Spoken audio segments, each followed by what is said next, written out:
Hello friends, very very good morning. Welcome to study Niketan. Study Niketan में आज हम करेंगे 15 मई 2020 के बेस्ट करंट अफेयर। तो आप पूरा वीडियो ध्यान से देखिए।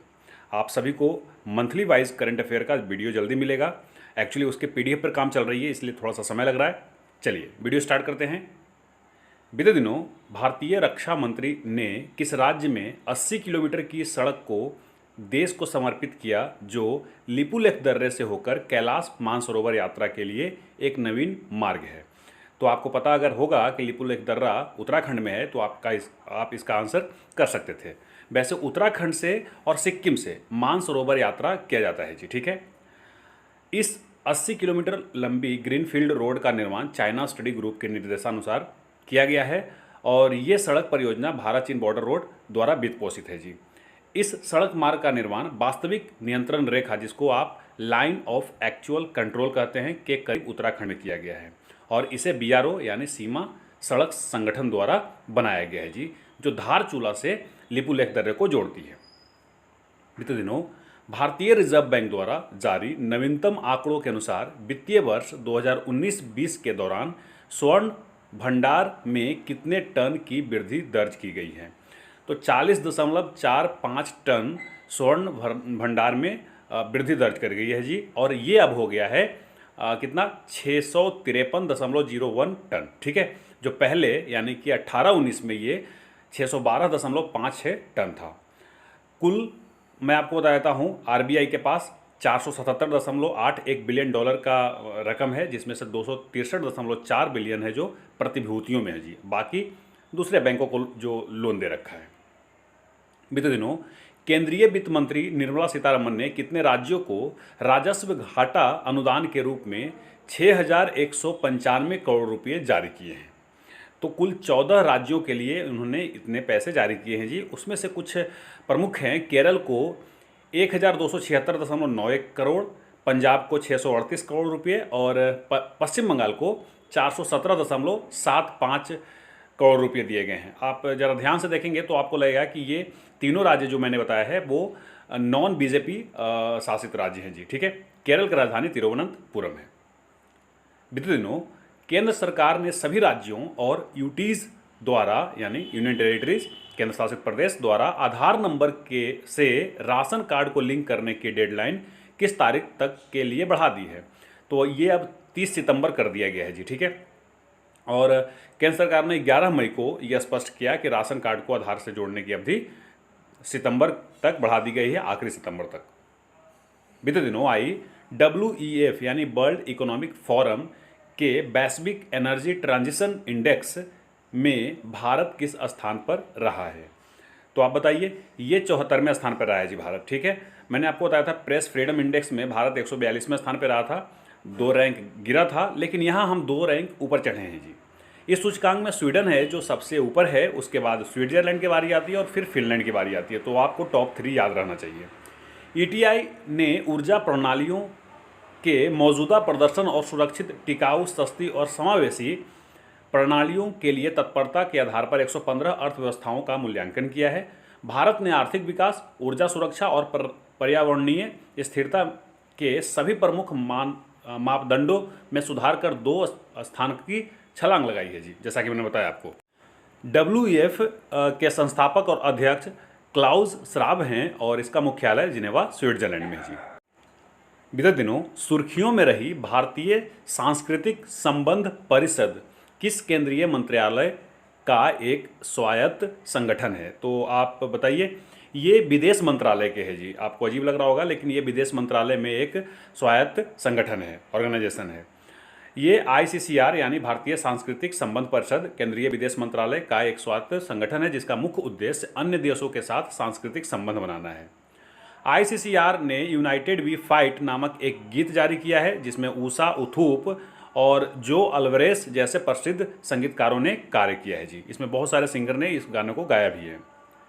बीते दिनों कोविड-19 महामारी को लेकर भारत की प्रतिक्रिया के लिए किस देश के राष्ट्रीय सार्वजनिक स्वास्थ्य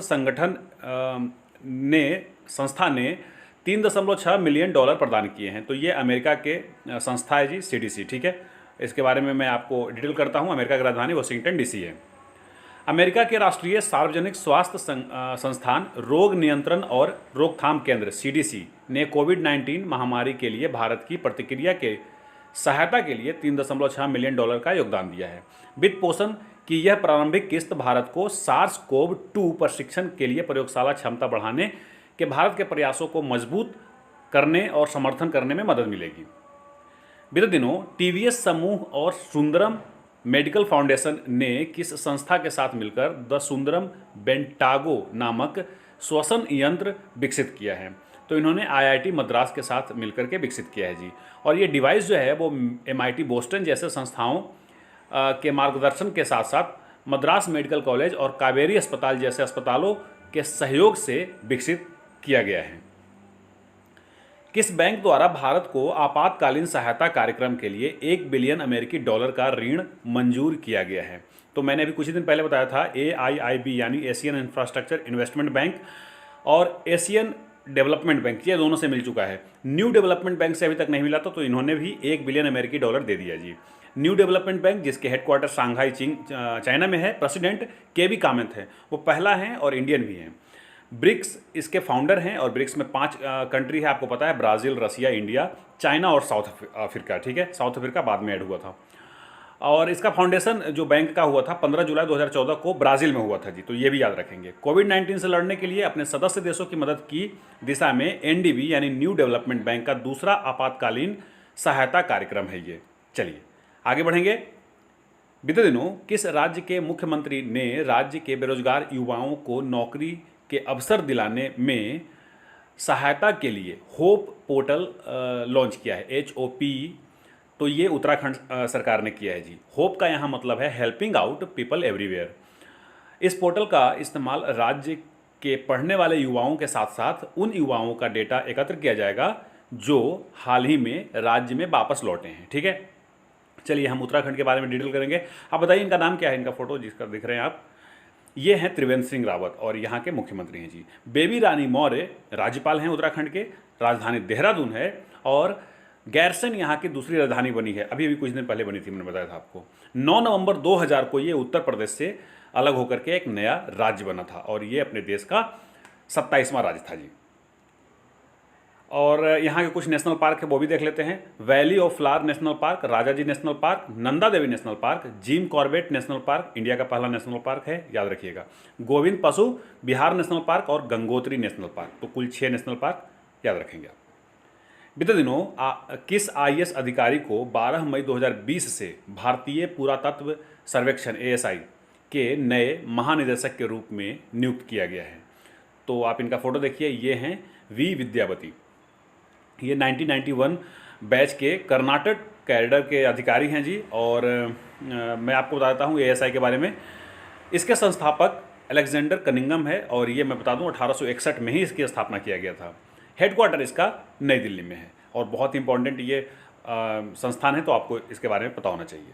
बीते दिनों किस देश ने सोशल डिस्टेंसिंग सुनिश्चित करने के लिए आई फील यू नामक एक ब्रेसलेट विकसित किया है? तो आप फोटो में देखिए, पहले ये आपको देख रहे होंगे वॉच की तरह ब्रेसलेट है ये इटली ने लॉन्च किया है जी। इटली में भी IIT होता है, जैसे इंडिया में इंडियन इंस्टीट्यूट ऑफ टेक्नोलॉजी होता है, वैसे ही Italian institute of technology IIT ने सोशल डिस्टेंसिंग के लिए आई फील यू ब्रेसलेट विकसित किया है। इटली की राजधानी रोम है और जहां फॉग का हेडक्वार्टर भी है और यहां का मुद्रा लीरा चलता है जी, इटालियन लीरा। सर्जियो मटेरेला ट्रेडिंग यहाँ के राष्ट्रपति का नाम है। ठीक है, और ये एक यूरोपीय कंट्री है, आपको इसका लोकेशन दिख रहा होगा मेडिटेरेनियन सी में। चलिए अब जवाब लेते हैं सवाल 386 के। बीते दिनों किस केंद्रीय मंत्री ने ओडिशा केंद्रीय विश्वविद्यालय हेल्पलाइन भरोसा का शुभारंभ किया है? तो ये हैं रमेश पोखरियाल निशंक, MHRD हैं ये। और इनसे पहले कौन थे जी? प्रकाश जावड़ेकर जी थे और उनसे पहले स्मृति ईरानी थे। तो मैंने आपको 3 पिछले MHRD यानी मानव संसाधन विकास मंत्री के नाम बताया। रमेश पोखरियाल निशंक उत्तराखंड के हरिद्वार कंस्टिट्यूएंसी से आते हैं जी, वहीं उनका लोकसभा क्षेत्र है। अब आज का सवाल लीजिए, सवाल 387। बीते दिनों ओडिशा कैडर के IAS अधिकारी मनोज आहूजा को किस संस्था का नया अध्यक्ष नियुक्त किया गया है? तो आप उस संस्था का नाम बताइए, उस संस्था के बारे में बताइए, इनसे पहले कौन अध्यक्ष थे वो भी बताइए। यहाँ ऑप्शन में और भी जो ऑप्शंस हैं उनके बारे में बताइए। अब रिवीजन कर लेते हैं 14 मई 2020 के बेस्ट करंट अफेयर का। तो सबसे पहले आरोग्य सेतु ऐप के संबंध में जारी किए गए नए दिशा निर्देशों के अनुसार डेटा को अधिकतम 180 दिन तक रखा जा सकता है। फीफा अंडर 17 महिला विश्व कप जो कि इंडिया में होने वाला था इस साल, वो अगले साल अब होगा 17 फरवरी से 7 मार्च के बीच। मध्य प्रदेश के मुख्यमंत्री शिवराज सिंह चौहान ने कारखानों में काम करने वालों की अवधि 8 घंटे से बढ़ा करके 12 घंटा कर दिया है। $1,80,000 की इनामी राशि FIDE-Chess.com कौन जीता? चाइना ने जीता है जी। दूसरे स्थान पर अमेरिका रहा, भारत 5वें स्थान पर रहा है। कृषि मंत्रालय के लक्ष्य 15 मई से पहले ई नाम प्लेटफॉर्म के साथ 1000 मंडियों को जोड़ने का है जी। नाम से मतलब है नेशनल एग्रीकल्चर मार्केट। सोहराय खोबर पेंटिंग को जीआई टैग दिया गया, ये झारखंड के हजारीबाग डिस्ट्रिक्ट में बेसिकली होता है। तेलिया रुमाल को भौगोलिक संकेत दिया गया है, किसके द्वारा? भौगोलिक उपदर्शन रजिस्ट्री। ध्यान रखिएगा, ये ऑर्गेनाइजेशन है ना रजिस्ट्री, और ये बेस्ट हेडक्वार्टर कहाँ है? चेन्नई में है, तो ये भी याद रखिएगा आप। तेलंगाना का है ये, क्या? तेलिया रुमाल तेलंगाना। आईएएस अधिकारी मनोज आहूजा को सीबीएसई में नया अध्यक्ष नियुक्त किया गया है अनिता अग्रवाल की जगह पर। फेड कप हार्ट अवार्ड जीतने वाले पहली भारतीय हैं सानिया मिर्जा, और ये इसलिए दिया जाता है कि मां बनने के बाद जब वो कोर्ट में आते हैं तो उसके लिए दिया जाता है ये। गुजरात सरकार ने किस शहर में सभी होम डिलीवरी के लिए डिजिटल भुगतान करना अनिवार्य कर दिया है? वो है शहर अहमदाबाद जी, ठीक है। गुजरात की राजधानी गांधीनगर है वैसे। प्रधानमंत्री ने राष्ट्र के नाम संबोधन में जो आर्थिक पैकेज आत्मनिर्भर पैकेज जो उन्होंने अनाउंस किया वो 20 लाख करोड़ का था। भारतीय पैरालंपिक समिति के पदाधिकारी के रूप में काम करने के लिए दीपा मलिक ने संन्यास की घोषणा कर दी है। तो रिवीजन हुआ कंप्लीट। अब मुझे दीजिए इजाज़त, नमस्कार।